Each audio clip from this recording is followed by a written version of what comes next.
27 তারিখে আমার ফ্লাইট, আব্বা। পাসপোর্টের ব্যাগের টিকিটটা রেখে দিয়েন।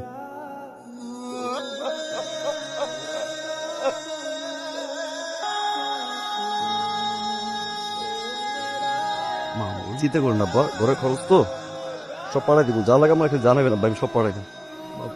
খামার বড় করার টাকা লাগবে না, মাছের গেট টাট যা দেবেন আব্বা আমার জানাইন, সব পাড়াই দেব। আব্বা চিন্তা করেন না, বিদেশে গিয়া পাসপোর্টটা ছিঁড়লাম আব্বা, কোনদিন আমি এক দেশে যাবো না আব্বা, এয়ারপোর্টে কারো আর আনতে হইব না আব্বা, যে কয়েকদিন বাইশে থাকবো বিদেশের মাটিতে পয়সা পাবো আব্বা।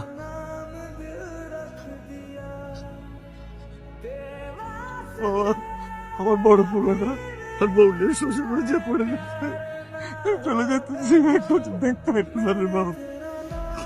বাবা আমি বুঝতে পারছি বাবা, আমার বুঝতে পারছি বাপের রোজগার বন্ধ হয়ে গেলে বাপ বলার কাছে বোঝা হয়ে যায়। আম্মা তো নাই, আম্মা তো কবরে,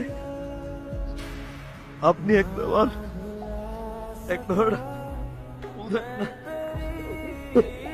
আমার কাছ থেকে বিদায় নিয়ে যাব না।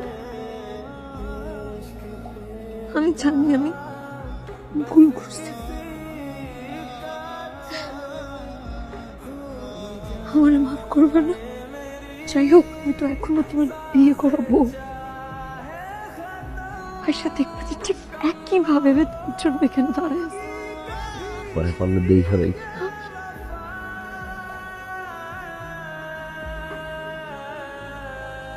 নিজের যত্ন নিও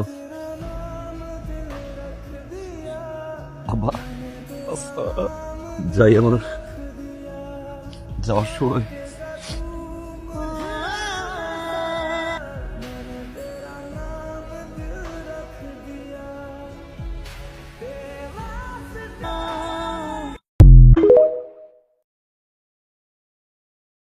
তুই বিদেশ চলে যা, যাই আমার শান্তি দে।